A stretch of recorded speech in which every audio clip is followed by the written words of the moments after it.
네, 안녕하세요. 전산회계 2급 실기 강의를 시작하겠습니다. K1의 프로그램이라고 하는 자격증 시험이고요. 어떤 식으로 프로그램을 활용하게 되는지 이번 시간에는 학습 목표가요. 실기 프로그램을 다운로드 받고 설치하는 방법, 그리고 프로그램의 회사와 관련된 정보, 환경 등록, 거래처, 그리고 계정 과목 적용 등록 같이 살펴보겠습니다. 자, 실기 프로그램 설치는요, 한국세무사회 국가공인 자격시험 홈페이지로 들어가셔서 다운로드를 무료로 받으실 수 있습니다. 자, 홈페이지를 한번 열어보겠습니다. 여러분은 관련 링크로 찾아서 들어가시면 되고요. kacpta.or.kr 한국세무사회 국가공인 자격시험 홈페이지입니다. 자, 이제 들어갔고요. 자, 상단 부분에서 커서를 마우스로 맨 아래쪽 하단부분으로 내려가시면 이 왼쪽에 K2랩 수업용 다운로드라고 하는 메뉴가 있고요. 자, 그 메뉴를 클릭하시면 다운로드를 하겠습니까? 네. 하시면 관련된 데이터가 다운로드 됩니다.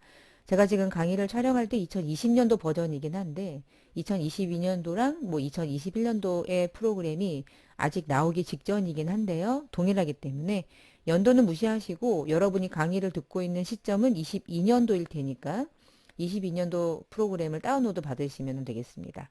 자, 파일 열기. 지금 EXE 실행 파일로 되어 있을 거고요. 자, 화면에 보시면 KC랩 셋업 연도 써 있을 거고요. 2022년도일 겁니다. 이렇게 다운이 되면 더블 클릭하셔서 자동으로 설치를 그냥 계속 하시면 돼요. 그리고 중간에 뭐 동의하시겠습니까? 그러면 네 하시면 되고요. 자, 이게 압축으로 되어 있는 응용 프로그램 설치 파일이고요. 다 설치가 끝나고 나면 자, 바탕화면에 지금 보고 계시는 것과 동일한 아이콘이 하나가 생성되는데요. 연도는 2022년도로 연도 생성이 될 거고 21년도 화면에 나와 있는 거는 바뀌긴 했지만 지금 연도 변경이 안 된 상태라서 그런 거니까 요거 양해하시고 그냥 보시면 되겠습니다. 이렇게 다운로드 받으시면 돼요. 야, 끝났습니다. 자, 그러면 요 프로그램을 다운로드 받으면 이제 요 안에 들어가서 뭔가 데이터를 이제 저장하고 해야 되는데 가장 먼저 해야 될 거는 프로그램을 가장 처음에 설치하시고 나서 가장 기본적으로 회사 등록을 일단 하셔야 돼요. 회사 등록을 어디에다가 하는지를 제가 화면을 잠깐 열어볼게요. 자, 회사 등록은 여기 더블 클릭을 하시고요. 프로그램을. 그리고 네 하고 들어가신 다음에 요 아래쪽에 보시면 이제 종목 선택이라고 되어 있는데 지금 강의를 듣고 계시는 분들은 전산회계 2급 자격증이니까 다른 부스로 들어가면 그 해당 급수랑 관계가 되는 메뉴들이 열리기 때문에 내가 시험 보고자 하는 급수를 선택하셔야 돼요. 다른 급수 연 다음에 나는 이거 열리는데 여기는 왜 안 열립니까? 이런 질문은 일단 뭐 필요 없는 질문이죠. 그러니까 급수를 자동으로 잘 선택하시고요. 자, 저장하는 모든 데이터들은 C, 그 안에 K랩 DB라고 하는 폴더 안으로 자동으로 데이터가 저장됩니다. 그런 뜻이에요. 건드리지 마시고요. 자, 여기서 회사 코드에서 어떤 내가 원하는 회사로 들어가서 데이터를 입력하는 실무 연습을 해야 되는데 현재 회사가 없죠. 우린 처음 설치했어요. 그럴 때는 아래쪽 하단 부분에 보면 회사 등록이라고 하는 아이콘이 있을 겁니다. 이제 아이콘 회사 등록 메뉴를 열어주시면 회사를 등록해야지 프로그램을 들어가실 수 있겠죠. 그래서 이 안에서 관련된 회사 등록 정보를 보면서 입력하는 거고요. 이번 시간에 여기부터 같이 할 거니까 자, 이 상태로 놓으시고 잠깐 이제 우리 교환을 좀 보도록 하죠. 자, 네, 여기까지 했습니다. 시험은요, 기출문제, 실기 시험 문제는 객관식은 15문제 사지선다로 출제가 되고요. 하나당 2점씩 배점이에요. 그래서 객관식은 30점이고요. 나머지 70점이 실기인데요. 70점 문제 유형은요. 지금 방금 전에 보셨던 회사 등록 메뉴 있죠? 거기다가 주어진 정보를 알려줄 거고 입력하는 게 6점입니다. 점수 100점 높아요. 그리고 전기분 재무제표에 잘못된 거 찾아서 수정하는 문제 6점. 거래처와 관련된 기본 정보 등록하는 게 6점. 그러니까 그냥 보고 입력만 하면 돼요. 6, 3, 18. 그러면 18점이죠, 지금 벌써. 거기다가 일반 점표 입력을 8문제 3점씩 해서 24점이 배점인데 결국 뭐 하는 거냐면 붕괴하는 거예요. 계정 과목을 잘 알고 있는 이 거래를 읽고 차변과 대변에 들어갈 계정 과목과 금액을 찾아서 그걸 입력하는 거예요. 점표에다가. 그게 8문제. 아주 많이 차지하죠. 24점. 자, 5번은요. 이미 입력을 누군가가 해놨고요. 입력을 잘못 넣어놨어. 그래서 나보고 잘못된 걸 찾아서 수정하래. 2문제 나옵니다. 3점씩. 6점이에요. 자, 여기까지는 대부분 여기 이 2개가 전표 입력하는 거야. 전표 입력. 여기는 기초정보 등록하는 문제들이고요. 그리고 6번은 12월 말에 1년이라는 기간이 경과되는 결산 시점에 누락됐거나 얘가 손익으로 대체시키거나 하는 기본적인 결산해야 되는 문제가 4문제, 3점씩 12점 배점이고요. 마지막에 어떤 장부를 열어서 이 숫자를 찾아내서 그 숫자의 정답을 입력하는 문제로 3문제가 10점입니다. 한 문제가 4점짜리예요. 그렇게 해서 전체 점수는 70점 실기 점수 100점을 차지하고 있습니다. 자, 그럼 이번 시간에는 어떤 걸 하기 위한 거냐면 다음 강의에서는 뭐 여러분이 전표 입력을 할 거고요. 이번 시간에는 이런 것들을 어떻게 등록하는지, 그리고 다음 시간에 정기분 재무제표 입력하는 방법. 매우 쉬워요. 그래서 어떤 연습 없이 전표 입력까지 끝내놓고 마지막에 모의고사 문제를 많이 풀어볼 거니까, 자, 여기까지 진행하기 전 기초정보 등록을 같이 연습하도록 하겠습니다. 자, 다음 교환을 열어보시면 이제 회사 등록 데이터가 있어요. 자, 회사 코드는 500번으로 넣고요. 당기를 9번째 회사. 22년도 1월부터 12월까지. 대표자 주민번호 다음과 같고요. 지금 보시면 오른쪽에 사업자 등록증 보이시죠? 회사가 어떤 회사 이름인지, 대표자가 누군지, 개업 언제 했는지 이런 정보를 입력하는 거예요. 여러분 입력하는 거니까 사실 어떤 두뇌를 쓸 일이 없습니다. 그냥 수정만 제대로 하거나 어디에다 넣어야 되는지만 알고 계시면 사실 이 부분은 그냥 점수를 주는 문제예요. 자, 그럼 한번 넣어볼게요. 방금 전에 우리가 회사 등록이라는 메뉴를 열었죠. 자, 요겁니다. 자, 이렇게 삐껴놓고 해볼게요. 자, 회사 코드는 500번이고요. 0500 찍으셔도 되고요. 그냥 500번 하고 엔터 치면 알아서 앞에 0번이 붙어요. 500번. 자, 그 다음에 회사 번호, 회사명은 상지상사 이제 보고 입력하시면 되겠습니다. 자, 우리가 시험 보는 거는요. 개인기업이에요. 법인기업 아니라고 그랬죠? 개인은 2번 찍으시면 되고요. 사용할 때는 그냥 0번 찍으시면 되고요. 미사용하겠다 그럼 1번 찍을 건데 미사용이라면 이 문제를 낼 필요가 없겠죠? 자, 0번 찍고 커서가 자동으로 오른쪽으로 넘어가는지를 확인하시면 되겠습니다. 넘어갔나요? 네, 넘어갔어요. 자, 여기다가 9번째 회사죠. 회계기수 9번째 하신 다음에 이렇게 하시면 뒤에 2022년도 12월 31일자가 결산일 기준이 되는 거예요. 이렇게. 그래서 이게 지금 회계 기간이 설정된 거고요. 9번째란 얘기는 처음부터 지금까지 9번째 회계 기간을 가지고 있다라고 보시면 되겠어요. 자, 사업자 등록번호 어디 있죠? 여기 있죠? 보고 입력하시면 돼요. 그냥 숫자만 넣으시면 알아서 중간에 하이픈은 자동으로 설정됩니다. 12303 85 375 어렵지 않죠? 두 번째 일반 과세자라고 써있네요.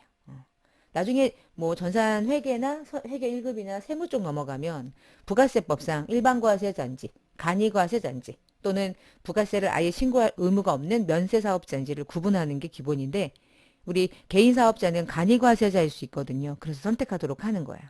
당연히 일반 과세자만 시험에 나옵니다. 과세 유형 전환일은 면세였다가 과세가 됐냐 이런 거 질문하는 거고요. 여러분 시험에 아무런 관계가 없습니다. 자, 대표자 이름 보세요. 정상호 이렇게 넣으시고요. 거주자는 우리나라 사람을 의미하는 거예요. 쉽게. 대표자 주민번호 왼쪽에 별도로 줬죠? 왜 별도로 줬냐면 사업자 등록증에는 대표자 주민번호가 없어요. 그래서 대표자 주민번호를 별도로 보고 이렇게 입력하시면 되고요. 당연히 정상이라고 뜰 거고요. 자, 그 다음에 주소지가 있는데요. 이게 사업장 주소지, 사업장 소재지. 우편번호를 누르시고 여기에다가 의정로 77 이렇게 해서 관련된 데이터를 이런 식으로 찾아서 주소를 찾으셔도 돼요. 그래서 의정로 77 근데 의정부 동이라고 되어 있는 주소지가 있나요? 없네요. 그러면 이것만 선택하시면 되겠네요. 다른 별도의 주소지가 따로 있는 건 아니죠. 이렇게 누르셔도 되고요.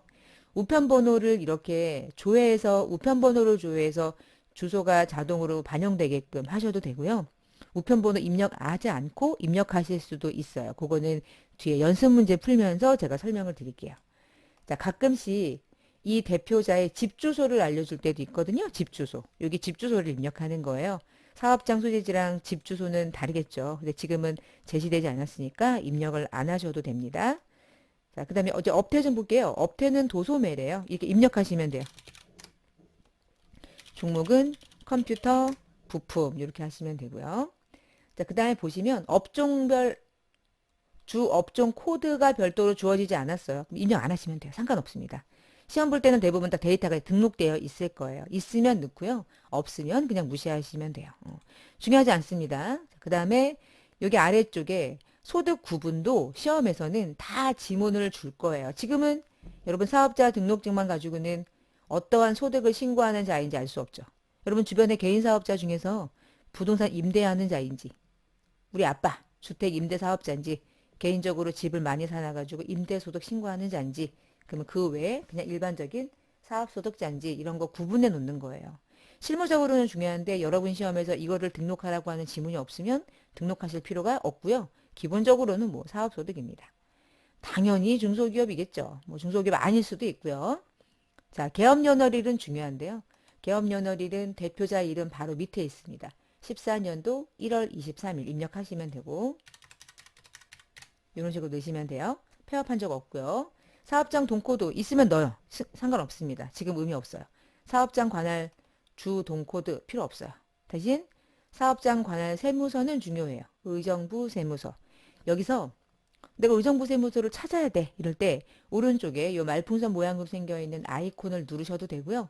자, 이 상태에서 F키 중에서 F2를 하시면 아이고 여기서 뭔가를 알아내고 싶다. 조회하고 싶다. 이 F2키가 조회하는 키예요. 그러니까 F2키를 누르시면 조그만 메뉴 창이 열릴 거예요. 눌러볼게요. 자, 놓으시고 F2. 그리고 나서 여기서 의만 해도 의정부 세무서는 한 개밖에 없나 보다. 전국에. 해서 파란 색깔 선택되어 있는 거 확인하고 확인 버튼 누르시면 되겠습니다. 되셨죠?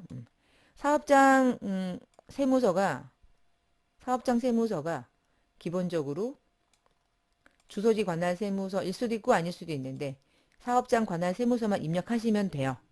나머지 주어진 정보는 기본적으로 시험에서 다 기존 입력이 되어 있을 거기 때문에 별로 그렇게 빈칸이니까 좀 불안하네요. 연습입니다. 중요하지 않고요. 자, 추가사항에 부가가치세 신고하는 방법 중에 사업장별이라고 되어 있는데 사업자 단위 과세 적용 대상자가 여부 중에 부니까 이건 사업장별로 신고한다는 뜻이에요. 자, 이거는 부가세를 공부해야지만 좀 이해할 수 있는 용어인데 그냥 그렇구나. 여기 눌렀을 때 사업자 단위를 선택할 수 있게 하거든요. 근데 여가 아니니까 그냥 그대로 설정해 놓은 걸 쓰시면 되겠습니다. 자, 나머지 정보는 등록하실 필요가 없어요. 회사 등록 끝. 됐죠? 자, 그러면 마우스를요. 기본사항으로 올려놓아서 다시 한번 보신 다음에 마우스를 그 아래쪽에다가 커서 한번 놔보실래요? 한 두세 번 그냥 장난삼아 왔다 갔다 해보세요. 살아있죠? 살아있네요. 왔다 갔다 살아있죠? 등록된 거예요. 따로 저장하는 키가 없습니다. 그냥 입력하는 순간 저장이 돼버려요. 자, 여기까지 저장하셨죠? 자, 그러면 나갈게요. 나가는 방법은 우측 맨 위에 닫기라고 하는 요 메뉴창 나가기 버튼을 누르셔도 되고요. 종료 버튼을 누르셔도 되고요. 아니면 그냥 여러분 키보드에서 ESC를 누르셔도 돼요. 자, ESC를 누르시고 다시 원래 메인으로 돌아갔죠. 자, 원래 메인으로 돌아간 상태에서 회사 코드 누르셔도 되고 F2 누르셔도 돼요. 자, 방금 전에 등록한 회사가 조회가 되죠. 이 회사가 있어야지 프로그램을 들어갈 수 있거든요. 그래서 일단 회사 등록을 일단 기본적인 데이터만 등록을 한 거예요. 자, 여기까지가 입력이 되신 분은 상지상사밖에 없습니다. 자, 커서 올려놓으시고 확인하고 잠시 기다리면 프로그램 안으로 로그인이 됐어요. 자, 이게 K랩 프로그램입니다. 잠깐 보시면은 제가 아까 일반 전표 입력 나온다고 그랬죠. 그게 여기다가 넣는 거예요. 일반 전표 입력에다. 이 가장 중요하고요. 지금 여러분과 제가 등록한 메뉴가 회사 등록 메뉴입니다. 자, 이번 시간에 거래처 등록 한번 해볼 거고요. 계정 과목이나 적요 등록에 대한 것도 같이 해볼 거고 환경 등록 그냥 눈으로 볼 거예요. 자, 이번 시간에 볼 게 요 메뉴입니다. 다음 시간에 볼 건 정기분 재무제표예요. 그리고 그 다음 시간에 볼 건 다 일반 전표 입력이거나 결산 입력입니다. 결산 자료 입력. 자, 여기에 있는 것들은 그냥 장부예요. 이거는 조회하는 기능이지 입력을 해야 될 메뉴는 하나도 없습니다. 데이터 관리는 여러분 시험 볼 때 여러분이 이제 활용할 메뉴 아니고요. 자금 관리 메뉴도 여러분 시험에서 줘야 될 메뉴가 아니에요. 왜냐하면 어음 번호나 어음을 등록하거나 하는 관리를 하지 않기 때문에 자금 관리 하실 필요 없고 시험 문제가 출제되지 않습니다. 그래서 결국 많아 보이지만 가장 중요하고요. 뭐 이거 중요합니다. 이것도 중요해요. 그리고 조회하는 거예요. 결산하는 거예요. 그렇게 보시면 되겠어요. 자, 전체 메뉴는 좀 이렇게 생겼구나. 여기까지 회사 등록 같이 한 거예요. 다시 그러면 교환으로 돌아갈게요. 회사 등록 끝났죠? 그러면 3번. 환경 등록을 볼 건데요. 자, 환경 등록은 아래쪽에 있습니다. 여기에 있는 거 보이시죠? 환경 등록은요. 들어가기만 하는 거예요. 저 신용만 하는 거고 들어가서 여러분이 할 게 없어요. 자, 우리가 시험 보는 건 개인 기업이고요. 개인 기업은 제품을 제조할 수도 있고 일반적으로 만들어져 있는 걸 사다가 판매하는 상기업일 수도 있는데 우리 전산회계 2급 시험은 제조업을 출제하지 않는다. 얘가 출제된다. 그러면 상기업은 주로 무엇을 팔까요? 상품을 판다 그랬죠. 무엇을 살까요? 팔기 위해 상품 사오겠죠. 이게 기본 계정이에요. 이게 걸려 있죠? 건드리시면 안 돼요. 그냥 그대로 쓰시는 거야. 그래서 얘는 그냥 이렇게 눈으로 보는 거예요. 이렇게 보면서 아 이렇게 생겼구나. 오케이 하고 나가시면 돼요. 수정하시면 안 돼요. 수정하시면 안 되고 아 이런 게 있구나. 요건 나중에 부가세에서 중요한 메뉴들이고 여러분 시험은 하등의 관계가 없습니다. 자 닫아서 그 다음 메뉴로 가볼게요. 거래처 등록. 자 이제부터 뭔가 이제 입력할 거리가 있을 거예요. 졸리지 않을 거고요. 같이 입력을 하시면서 좀 보시면 되겠습니다. 교환은 출력을 하시고 자 거래처 등록을 한번 잠깐 열면서 요런저런 얘기를 좀 해볼게요. 자 거래처 등록 여시면 거래처 등록은 시험 볼 때 매우 많이 쓰게 돼요. 왜냐면 여러분 외상매출금, 외상매입금 이런 어음 같은 거 생각해봐요. 외상매출금이 막 100억이 있어요. 근데 외상매출금 100억이 있는 건 알아. 근데 누구한테 받을지가 관리가 안 돼 있어. 그러면 의미 없죠. 채권 관리는 거래처별로 해야 되니까. 그 거래처별로 회계 처리할 때 꼭 등록해야 되거든요. 그래서 거래처를 미리 등록하는 건데 이 거래처 등록은 이 탭이 셋으로 나누어져 있어요. 일반 거래처, 금융기관 거래처, 신용카드 거래처. 일반 거래처, 금융기관 거래처, 신용카드 거래처. 일반 거래처는 금융기관부터 해볼게요. 금융기관은 은행과 관련된 예적금과 관련된 관리 거래처들은 은행일 거고요. 신용카드는 국민카드, 신한카드, 외환카드 이런 카드사 또는 가맹점 이런 걸 등록하는 거고요. 그 외의 것들이 다 일반 거래처란에 등록돼요. 여러분에게 일반 거래처에 등록하세요. 그러면 일반 거래처에 등록하시면 되는 거예요. 메뉴 좀 열어볼게요. 자, 일반 거래처를 열었을 때 오른쪽에 보이는 건 우리 회사랑 동일한 회사겠지. 사업자 번호 등록하거나 사업자 등록증에 있는 걸 입력하게끔 되어 있고요. 금융기관 누르면 오른쪽에 바뀐 거 보이시죠? 금융기관이다 보니까 계좌번호 같은 거, 만기, 이자율, 뭐 한도 이런 거 넣는 거고요. 자, 신용카드 누르는 순간 바뀌죠? 이렇게 오른쪽에 카드 번호. 매입일 때는 카드 번호, 매출일 때는 가맹점 번호 이런 거 등록하는 거예요. 등록만 하면 되는 거니까 이게 뭐 엄청난 이해를 해야지만 할 수 있는 거냐? 전혀 그렇지 않거든요. 그래서 한 개씩 한번 넣어볼 테니까 여러분도 같이 등록을 좀 하기 좋겠습니다. 일반 거래처부터 넣어볼게요. 코드는 101번입니다. 101번 이렇게 엔터. 회사 이름 동일전자 엔터. 자 여기서 유형이 뜨는데 매출 매입 동시 중에 이 유형도 여러분에게 제시해줘요. 동시. 자 이거의 의미는 동일전자가 우리 회사에 매출처일 때는 매출. 얘가 우리 회사의 매입처일 때 상품을 사오는 이 회사로부터 상품 사온다. 매입처. 이거저거 다 한다. 등등등이다. 그러면 동시. 대부분 동시가 많을 거예요. 여기서요. 동시를 딱 엔터 치면 오른쪽으로 커서가 넘어갈 거고 만약에 커서가 밑으로 내려오면 다시 올려서 오른쪽으로 넘어가셔야 돼. 자, 입력할 때 별거 아니지만 이 우측에 입력할 때는 누구의 정보냐가 중요한 거야. 그러니까 내가 등록하고자 하는 회사에다가 선택이 되어 있는 걸 확인하고 그 우측에다가 추가 정보를 입력하는 거예요. 그래서 여기다가 클릭을 잘못해버리면 얘 정보를 넣는 거지. 그치? 동일전자의 정보가 입력이 안 될 수도 있으니까 누구의 정보인지를 잘 확인하셔야 돼. 자, 지금부터 우리가 할 일은 이렇게 입력하는 거예요. 그리고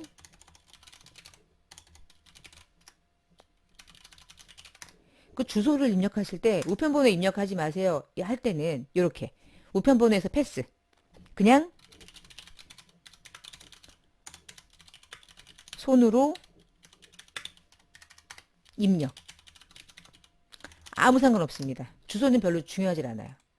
자, 주소까지 입력하고 엔터를 치면 커서가 다시 왼쪽 하단 부분 두 번째 칸으로 커서가 뿅 하고 넘어가죠. 자, 다시 두 번째 거 넣어볼게요. 102번 전자백화점. 여기도 동시죠? 자, 이렇게 엔터를 치면 밑으로 떨어지거든요. 그러면 커서를 여기다 놓고 마우스를 이쪽으로 옮기는 거죠. 이렇게. 늦었죠?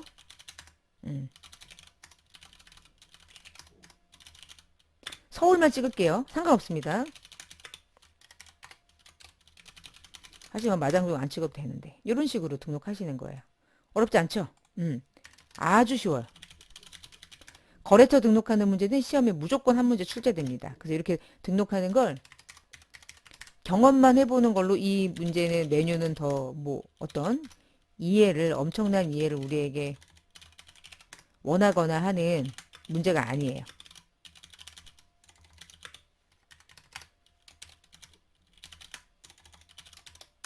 됐죠? 자, 여기까지. 자, 지금부터는 이제 이렇게 갈 거예요. 104번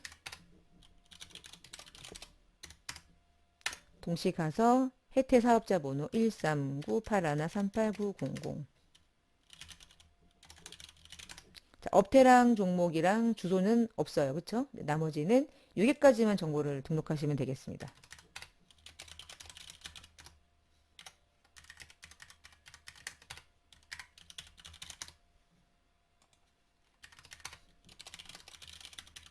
저 강의가 원래 이렇게 온라인 강의는 말을 안 하면 안 돼요. 그럼 왠지 사고 난 느낌이 들죠? 제가 입력할 때 틀릴까봐. 이렇게 입력하는 거래처들이 뒤에서 어떤 역할을 하는지 보시면 되겠어요. 여러분 지금 이렇게 제가 등록하는 걸 여러분 똑같이 등록하셔야 돼요. 그래야 뒤에 다양한 문제들을 연결해서 푸실 수가 있어요. 자, 다 등록했습니다. 박수. 됐어요. 자, 그럼 두 번째 페이지 넘어가 볼게요. 이번에는 그 외의 거래처네요. 자, 대한은행. 보통예금이래요. 은행거래처, 금융기관 넣는 거죠. 지금 코드 보시면은 은행거래처는 시작이요. 번호 시작이 98000이죠. 이렇게 98000부터 출발해요. 그래서 일반 거래처에다 놓고 이렇게 입력을 하면 일반 거래처의 코드 범위가 아니기 때문에 메시지가 떠요. 그래서 잘못 입력했을 땐 나 스스로 나 일반 거래처에 넣으면 안 되는데 내가 금융기관에 넣어야 되는데 이렇게 본인이 알아낼 수 있어요. 코드가 그 범위가 아니라는 걸 얘기해 주기 때문에 보통예금 쓰고 저 계좌번호는 중간에 자동으로 부여되지 않기 때문에 이 정도는 손으로 입력을 해주시면 되겠습니다. 끝났죠? 자, 그럼 제가 신용카드 가볼게요. 99600이죠? 신용카드도 99600번부터 출발하기 때문에 코드 범위가 다 정해져 있다고 보시면 되겠어요. 대한카드사. 여기서 일반 거래처는 매출, 매입 동시가 있지만 신용카드는 동시는 없습니다. 매출일 때, 매입일 때 딱 두 가지로 구분되는 거야. 자, 매출일 때는 오른쪽에 가맹점 번호를 입력하게끔 해요. 5689-3265 이렇게 끝. 근데 다시 99700 우리 카드는 매입이죠. 매입은 가맹점 번호가 활성화되지 않고 카드 번호를 입력하는 게 활성화가 돼요. 이렇게 찍으셔야 돼. 이거는 다시를. 입력이 틀릴 수 있어요. 왜 틀리냐면 제가 입력을 오래 한 게 아니라 이 번호 자체가 존재하지 않는 번호. 연습용이니까. 오른쪽에 카드 종류 매입은 사업용 카드죠. 선택. 이렇게 하시면 되겠습니다. 3425, 5114, 51, 21, 9580. 입력은 맞았는데 카드 실제 번호가 아니라서 이렇게 메시지가 뜬 거니까 그렇구나. 그냥 인정하시면 되겠어요. 자, 어때요? 거래처 등록까지 지금 해봤는데 그렇게 난이도 있지 않죠, 지금? 전산회계 2급은 시험이 그렇게 어렵거나 메뉴 자체가 어렵거나 그러지도 않아요. 자, 이제 네 번째, 거래처 등록에서 나중에 일반 전표 입력할 때 한 번 더 설명을 드릴 건데, 거래처 등록이 왜 중요하냐? 왜 중요하냐면, 외상매출금 같은 채권, 바드럼, 미수금, 선급금, 대여금, 가지급금, 임차보증금, 이러한 계정 과목으로 뭔가 회계 처리가 일어날 때는 반드시 거래처 코드를 입력을 해줘야 돼. 코드별로 프로그램이 자동으로 관리가 되기 때문에 코드 입력을 하려면 그 코드에 맞는 그 거래처를 미리 등록해야 되겠죠. 그래서 거래처 등록을 하는 거예요. 채무도 마찬가지고요. 채무도 그렇게. 그래서 거래처 등록이 이후에 상당히 시험 볼 때도 중요한 부분을 차지하니까 그것도 잘 기억하셔야 돼요. 자, 마지막 계정 과목 및 적요 등록. 맨 좀 열어볼게요. 자, 여기 있습니다. 자, 계정 과목 및 적요 등록은요. 실제로 여러분이 시험 문제에서 여러분이 회계 처리할 때 막 현금으로 분개한다. 당좌 예금, 보통 예금 공부했던 것들이 다 이렇게 등록이 돼 있는 거예요. 그리고 왼쪽에 보시면 여기는 지금 등록되어 있는 것들이고 이 왼쪽에 보시면 당좌 자산은 101번에서 145번까지 코드. 재고 자산은 146에서 175 이런 식으로 코드별로 구분이 돼 있고요. 당좌 자산, 재고 자산은 유동 자산. 투자, 유형, 무형, 기타 비유동은 비유동 자산인 거 기억나시죠? 유동 부채, 비유동 부채. 나머지는 자본. 자본 중에 이 자본은 전산회계 2급에 안 나오니까 자본금만 이렇게. 여기까지가 재무상태표 계정이고 요 아래에 있는 게 이제 손익계산서 계정이에요. 매출에서 매출원가를 빼고요. 판관비를 빼고요. 영업의 수익이나 영업의 비용을 빼서 마지막 세금 빼는 방식이죠. 이 아래쪽에는 손익계산 항목입니다. 지금 여기 들어와서 보시면은 계정 과목 이 우측에 계정 과목들이 워낙 많이 있고 이 중에서 어떤 식으로 이 메뉴 안에서는 시험 문제가 출제되느냐라고 물어보면 다 등록돼 있어요. 계정 과목은. 근데 이 중에 어느 하나를 추가로 등록하거나 잘못되어 있는 계정 과목을 수정하거나 아니면 이 적요를 수정하거나 뭐 다양한 형태로 문제를 낼 수 있어요. 과목 자체의 변화를 시키는 거죠. 그러니까 일단 문제를 먼저 보고 어떻게 이 문제를 푸는지 접근하면서 보는 게 더 좋을 것 같아서 문제를 먼저 볼게요. 잠깐 봅시다. 1번 문제. 판관비라는 코드 범위 안에 업무 추진비라고 하는 계정 과목으로 코드는 853번에다가 등록을 하래요. 성격은 경비로 넣으래요. 성격은 이걸 말하는 거예요. 이거. 이걸 말하는 거야. 자, 등록하는 거 문제 나왔거든요. 한번 가볼게요. 자, 853번에다가 계정 과목 판관비를 거는데 자, 판관비는 왼쪽에 보시면 800번대에 걸려 있거든요. 이 메뉴를 한번 눌러보세요. 이렇게 누르면 얘를 누르는 순간 우측의 계정 과목이 판관비로 정렬되죠. 그쵸? 자, 여기서 853번을 찾으러 이렇게 순서대로 이렇게 가면서 853번을 찾아도 되고 아니면 이렇게 해도 돼요. 자, 아무 거이나 커서 위에다가 아무 어떠한 계정 과목이든 상관없어요. 계정 과목 코드에 갖다 놓으시고 853번에 등록하라고 그랬잖아요. 코드를 알죠? 그러면 이렇게 하시면 돼. 853을 찍어요. 찍고 보세요. 코드가 853번으로 가죠. 장난 좀 쳐볼게요. 146번으로 갔죠. 511번으로 갔죠. 이런 식이에요. 830, 853번으로 가는 거죠. 835, 853번. 이렇게 853번이라는 코드를 알고 있을 때는 그냥 그렇게 눌러서 바로바로 들어가게끔. 그럼 금방 문제가 풀려요. 자, 가셨죠? 지금 사용자 설정 계정 과목이라는 긴 글씨 보이시죠? 이 글씨는 사용자가 마음껏 설정하세요. 비워두었습니다. 이런 뜻이에요. 그러면 이 안에다가 업무 추진비라는 계정 과목의 이름으로 바꿔야 되는데 등록을 하는 거죠. 자, 여기다가 등록하는 게 아니라 우측으로 넘어와서 여기에다가 입력하는 거예요. 자, 계정 과목의 입력은 여기 하는 겁니다. 여기로 오셔서 이 자리에다가 직접 입력하시는 거예요. 자, 넣어볼게요. 딱 올려놓으시고요. 업무 추진비 하고 엔터를 치면 예쁘게 정렬돼요. 어떻게 정렬되냐면 이렇게 이런 식으로. 그리고 성격이 경비라고 그랬죠? 성격이 커서 들어갔죠? 경비다가 선택. 자, 이렇게 등록하시면 돼요. 이게 3점짜리입니다. 계정 과목을 새로 추가하는 경우 코드를 알려주면 바로 찾아가기.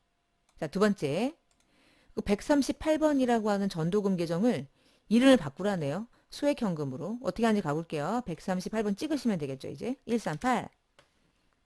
갔죠? 자, 근데 좀 이상해요.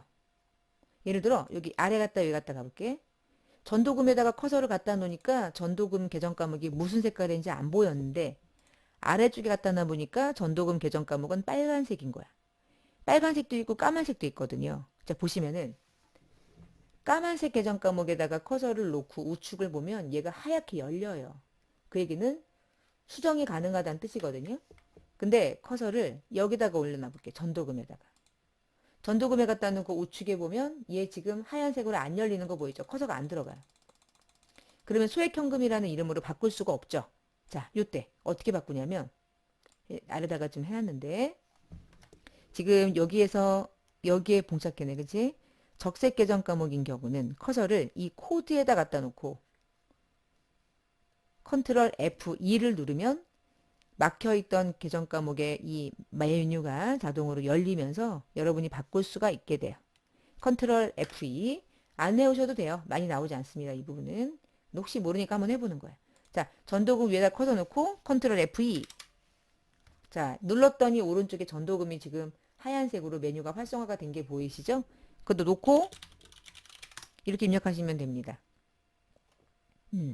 자, 어렵지 않아요. 진짜 어렵지 않은 거예요. 그러니까 계정 과목은 이미 등록되어 있기 때문에 원하는 이름으로 바꾸는 작업을 하고 있다고 보시면 되겠어요. 자, 그럼 3번.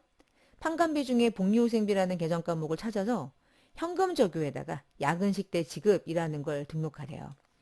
지금 판관비가 어디에 있지? 못 찾을 때 어떻게 하시냐면 컨트롤 누른 상태에서 F.